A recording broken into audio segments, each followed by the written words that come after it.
Good morning, everyone. I'm Megyn Kelly. It's Friday, October 3rd, 2025, and this is your AM update. We're going to start looking across the board at layoffs and at agencies. President Trump searching for government programs to shutter as lawmakers battle over how to end the government shutdown. Two Delta planes collide on a New York City runway. Terror in the UK. 2 killed and more wounded in an attack on a synagogue. And Greta Thunberg tries once more to sail to Gaza. How'd that go? All that and more coming up in just a moment on your AM update. Have you heard about biohacking? It's what some top athletes, CEOs, even doctors are using to take control of their health. Most people today are stuck in the cycle of fatigue, weight gain, and brain fog. But biohacking changes that, giving your body the exact tools it needs to heal, recover, and perform at its peak. That's why I want to tell you about All Family Pharmacy. They have your everyday prescriptions and essentials, but they also make it easy to get powerful biohacking treatments you won't find at regular chain pharmacies. They've got NAD+, a cellular booster for energy repair and healthy aging, a peptide that supports fat loss, muscle recovery, and better sleep, and more. Every order is reviewed by a licensed doctor, the prescription is included, and then they ship it straight to your door. Don't wait for the system to take care of you. Considering taking control of your health today is essential. Go to allfamilypharmacy.com/Megyn. Use the code Megyn10 to save 10% on your order as well. Again, that's allfamilypharmacy.com/Megyn. Use the code Megyn10 if you want to save 10% on your order today. President Trump on Thursday appearing to move ahead with plans to reduce the federal workforce amid the government shutdown. Mr. Trump posting on Truth Social, quote, "I have a meeting today with Office of Management and Budget Director Russ Vought, he of Project 2025 fame, to determine which of the many Democrat agencies, most of which are a political scam, he recommends to be cut, and whether or not those cuts will be temporary or permanent. I can't believe the radical left Democrats gave me this unprecedented opportunity. They are not stupid people, so maybe this is their way of wanting to, quietly and quickly, make America great again." Project 2025 is a policy playbook drawn up by the conservative Heritage Foundation in hopes of a Republican victory in 2024. Russ Vought is one of the key architects. Democrats throughout the election casting the document as a textbook for installing fascism. President Trump regularly saying he had not read Project 2025 and it was not a part of his campaign. Of course, here appearing to reference it as a troll. House Minority Leader Hakeem Jeffries reacting to reporters yesterday. Donald Trump and Republicans spent all of last year promising that they were going to lower the high cost of living. They also spent all of last year running away from Project 2025, acting like Project 2025 didn't exist. But what have they been doing this year? This year, they've done nothing.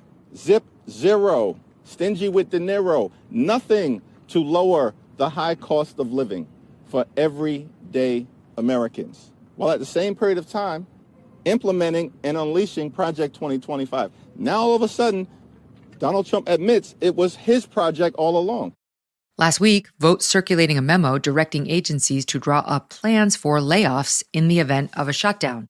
Vought specifically targeting programs, projects, or activities that are not legally required to continue and do not align with President Trump's priorities. On Wednesday, just hours into the shutdown, Vought announcing the cancellation of nearly $8 billion in green energy contracts across 16 states. An additional $18 billion in funding toward New York City infrastructure projects put on hold. In March, Senate Minority Leader Chuck Schumer backing down from a budget fight, warning a shutdown would hand Mr. Trump more power to shrink the government. The move drawing tremendous criticism from his party, the minority leader now changing his tune. Last week, Mr. Schumer calling the Vought memo an attempt to intimidate Democrats, telling Politico, quote, "These unnecessary firings will either be overturned in court or the administration will end up hiring the workers back." Press Secretary Caroline Leavitt yesterday on Fox saying, "This is no bluff."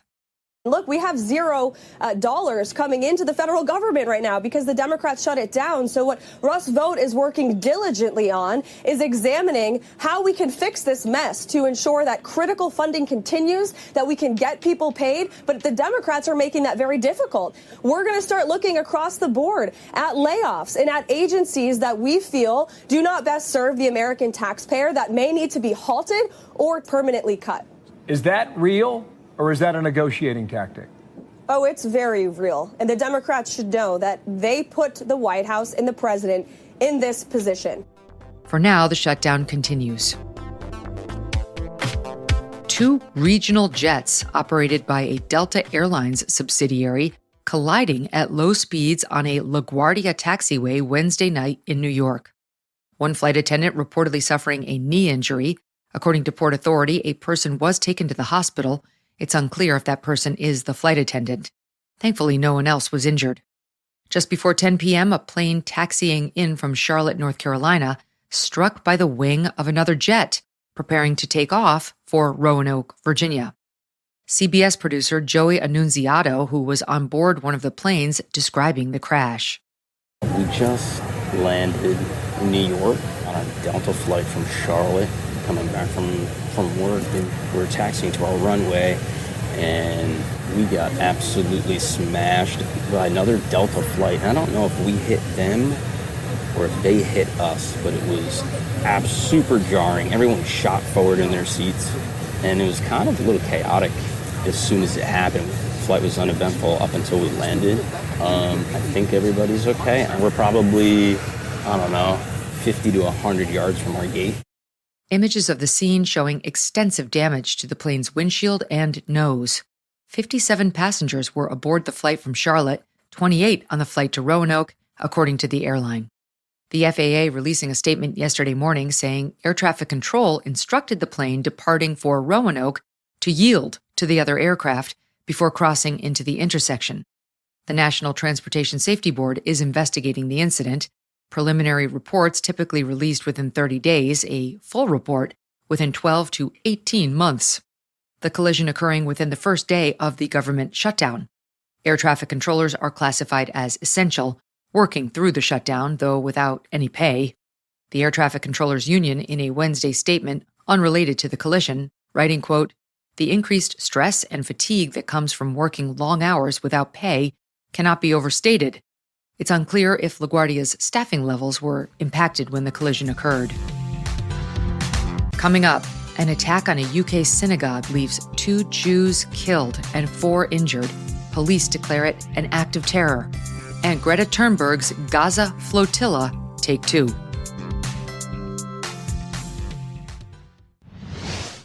Let's be honest, afternoons can be rough. Energy fades, cravings kick in, and focus goes out the window.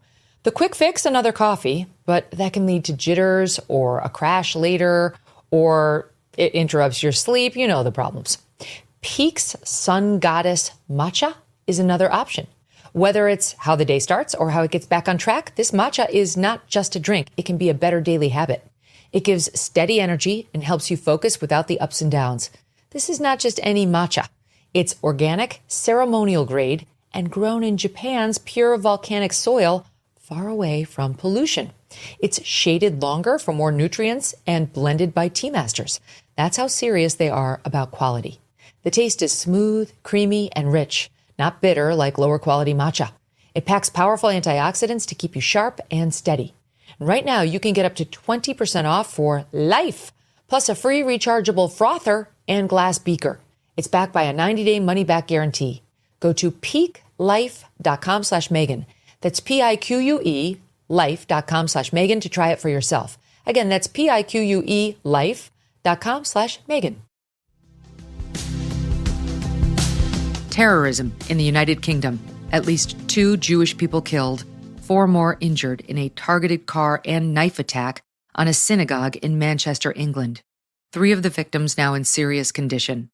Police shooting and killing the terrorist, later identifying the deceased attacker as 35-year-old Jihad al-Shami, a British citizen of Syrian descent. His name is Jihad. The attack, which happened yesterday morning, taking place on Yom Kippur, the holiest day of the year in Judaism. Around 9:30 a.m., al-Shami slamming his car directly into people outside of the synagogue, then exiting the vehicle carrying on the attack with a knife. Video shows police with weapons drawn on the prone assailant attempting to clear onlookers from the scene. Everybody else, you have to fall, go away. He's got a bomb on him. He's got a bomb. An officer firing one round into Shami, killing him. Police later confirming the vest he was wearing, suspected of concealing a bomb, was not a viable threat. Manchester police say 3 suspects have been arrested on suspicion of commission, preparation, and instigation of acts of terrorism, though law enforcement later saying, quote, they're working to understand the motive behind the attack. In custody, 2 men in their 30s and a woman in her 60s, 2 local Jewish women speaking out to British radio station LBC and Reuters. All I could hear was helicopters and I thought, what's going on? And then my mum said she saw 2 cars speeding right past the house. And then she said they're heading down that way. So I said, I wonder if it's at Shul.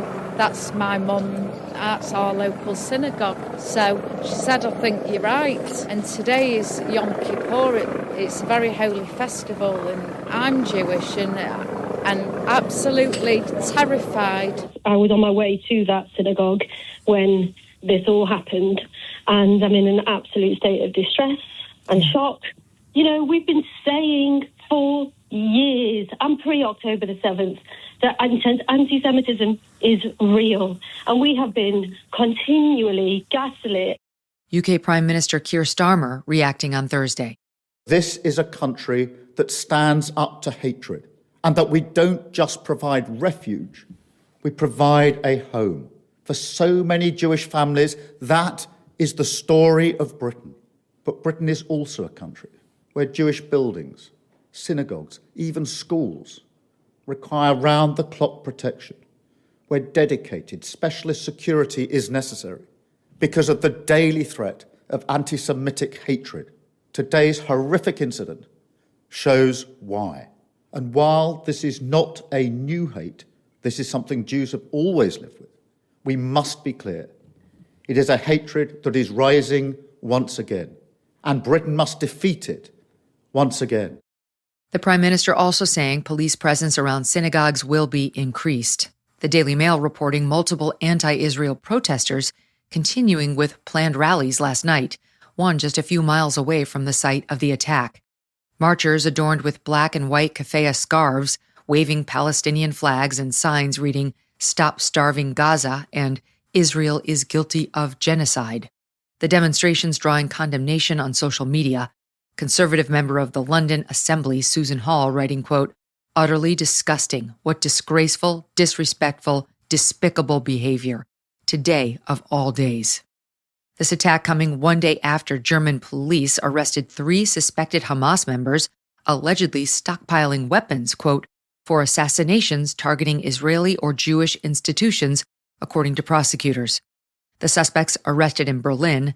2 are German citizens. 1 was born in Lebanon, identified only by their first names and last initials, Abed al-G, Wael FM, and Ahmed I. Police discovering weapons, including an AK-47 rifle and several pistols, in addition to a, quote, considerable amount of ammunition. Climate warrior turned Palestinian activist Greta Thunberg is at it again. My name is Greta Thunberg. I'm a citizen of Sweden. If you are watching this video, I have been abducted and taken against my will by Israeli forces. Our humanitarian mission was non-violent and abiding by international law. Please tell my government to demand my and the others' immediate release. Yes, Greta once again detained by Israeli officials while attempting to get herself on TV. Attempting to sail into war-torn Gaza. This latest voyage following a similarly unsuccessful June campaign, but this time the 22-year-old taking a strength in numbers approach. The global Sumud flotilla organizing about 40 vessels departing from Barcelona about 1 month ago, carrying approximately 500 activists, including European lawmakers and lawyers, the largest attempt yet to break the blockade. The AP reporting the flotilla was carrying, quote, a symbolic amount of humanitarian aid to Gaza. Its main goal, they said, remained to break Israel's illegal siege and end the ongoing genocide against the Palestinian people. The boat's intercepted by the Israeli Navy about 80 miles from shore. This is the Israeli Navy. You are approaching a blockaded zone. If you wish to deliver aid to Gaza, you may do so through the established channels. Please change your course toward the port of Ashdod, where the aid will undergo a security inspection and then be transferred into the Gaza Strip. The Israeli Foreign Ministry posting footage of Greta seated on one of the ships wearing a black and white keffiyeh, a helmeted officer handing her what appears to be a water bottle and assisting her with a jacket. The ministry writing, quote, Greta and her friends are safe and healthy. Passengers aboard the intercepted ships, Israeli officials say, will be deported to Europe. This latest dump culminating just days before the second anniversary of the October 7th attack on Israel. Earlier this week, President Trump presenting the Hamas terrorist organization with a deal to end the war. Israel and other Arab states in the area support the deal, calling for an immediate end to the fighting and release of all remaining hostages.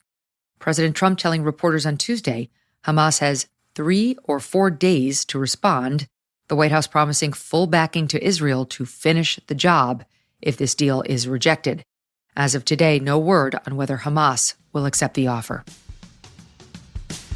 And that'll do it for your AM update. I'm Megyn Kelly. Join me back here for the Megyn Kelly Show, live on SiriusXM Triumph Channel 111 at noon East, on youtube.com/Megyn Kelly, and on all podcast platforms.